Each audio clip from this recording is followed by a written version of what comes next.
In the late summer of that year, we lived in a house in the village that looked across the river and the plain to the mountains. In the bed of the river there were pebbles and boulders, dry and white in the sun, and the water was clear and swiftly moving and blue in the channels.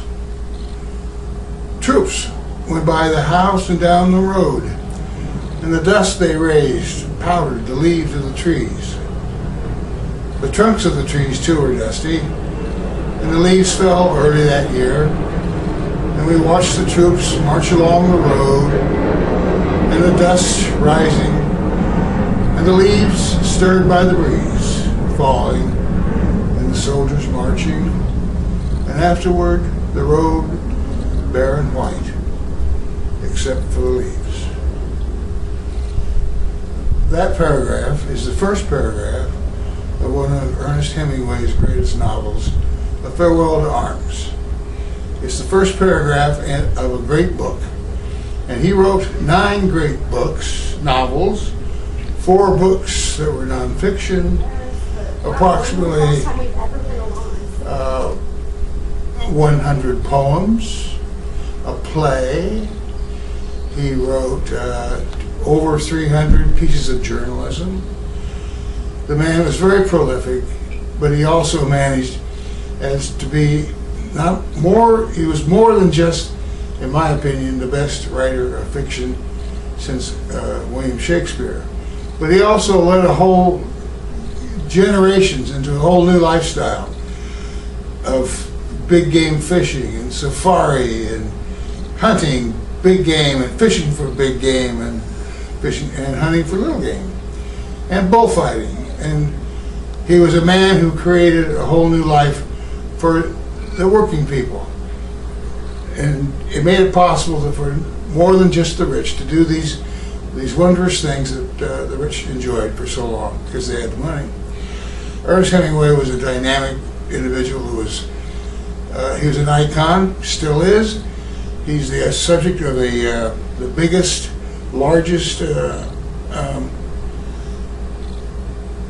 book or society about largest society about authors.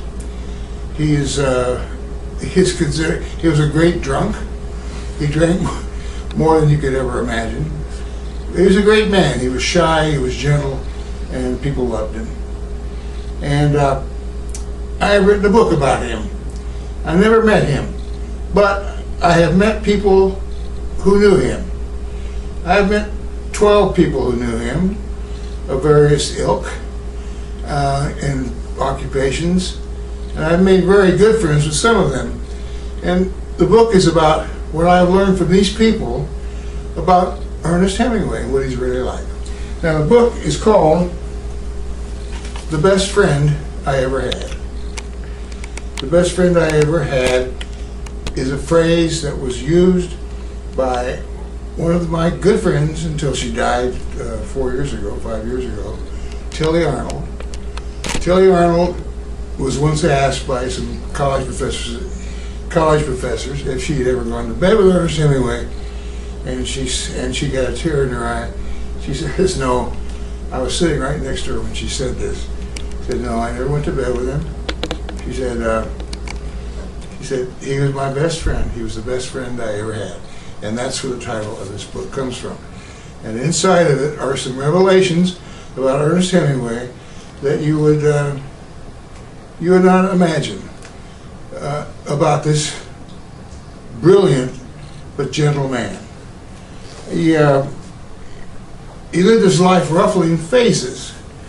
And when he grew up in northern Michigan and around Chicago, and when he moved to Paris for 10 years and was married to his first wife, on to Key West with his second wife, on to a short dalliance with another marriage with another journalist for a few years in the early 40s, and then he married Mary Welch, another journalist, and he was with her until the end, until he killed himself in 1961. Ernest Hemingway, according to his family, and it's all here, I I've got an interview with his wife, Mary Hemingway, interview with his son, Patrick, interviews with Walter Hauck, who knew him in the 50s, the mid-50s, with Terry Arnold, who knew him from the time he came to Ketchum, Idaho, until he died. He died in Ketchum, Idaho. A lot of these people who knew him, the highlight players in Havana that knew him so well, became his good friend. The people who drank with him at the Florida bar in Havana, Cuba. These are all people I've interviewed. And probably most important of all, I've interviewed the person who was a doctor at the Mayo Clinic when Hemingway was at the Mayo Clinic, undergoing a treatment for paranoia in his last couple of years of life. During that period, a doctor administered electroshock treatment to Hemingway, which causes you to lose your memory. And according to Hemingway, the most important thing he had going was memory. It was his memory. He could remember everything. He never took notes, but he collected every piece of paper he ever received. He was an amazing man. But those electroshock treatments numbed him, caused him confusion, blotted out his memory, and when that happened, he said there was no more reason to live. So he killed himself. And that suicide reverberated around the world because no one ever expected it from a man of Hemingway's ilk.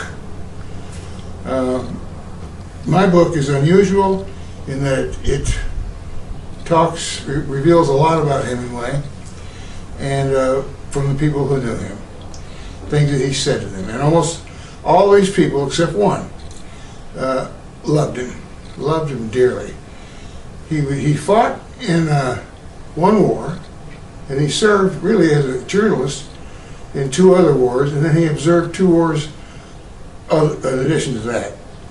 The D-Day landing in June 6, 1944, he was on the boat on the 7th wave going into Normandy. And the guy who was driving the boat, the officer who was driving the boat, didn't want to land. Good thing, because he was at Omaha Beach, and Hemingway would have probably been killed. So they came back to the mother boat, and Hemingway survived. But he went into Normandy anyway 2 weeks later, and joined up with a general, and General Latham, and I think it's Latham, and Buck Lanham, and went with Buck Lanham into the Battle of the Bulge in Belgium, and there's rumors that he actually killed a few Germans there, but actually going into Paris and then freeing Paris, he liberated Paris. He was the head of the soldiers. He was the head of de Gaulle going into Paris after the war. I want to give you some websites you can call to buy my book if you want to. They are Amazon.com, BarnesandNoble.com, Borders.com, my own website, which is maybe the best, it'll tell you the most about the book before you buy it, is HemingwaysFriends.com. And that's Hemingway, HemingWays, no apostrophe, Hemingways-Friends.com. And if you do that, you'll find out what you want to find out about the book, and you'll be able to send the $20 or $10. If you go to Amazon.com, I'm sure it's around $5 or $10 now. It's not much, but it's a good book. If you're interested in Hemingway, you will find this book very interesting. And that's it.